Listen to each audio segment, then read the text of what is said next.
Sriwijaya FC bermain di bawah tekanan, di mana Sriwijaya FC harus meraih poin penuh untuk bisa mengamankan posisi 4 besar wilayah barat untuk bisa melanjutkan ke babak 8 besar Liga 2 2019.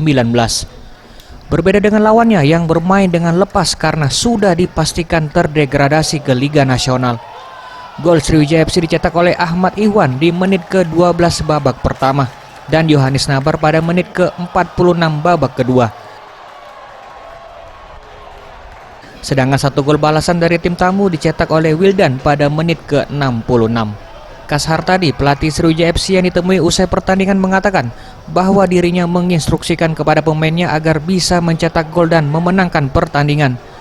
Untuk di pertandingan terakhir melawan Babel United akan melakukan rotasi pemain untuk menyesuaikan adaptasi tim. Untuk pertandingan sore tadi kita memang instruksikan kepada pemain yang penting setelah ngagul cara apapun, yang penting kita 3 poin selesai.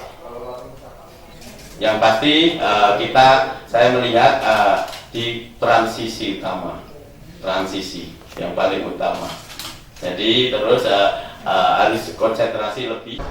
Di pertandingan berikutnya Sriwijaya FC harus kehilangan Yongki dan Siswanto karena akumulasi kartu. Eza PM, Sriwijaya TV.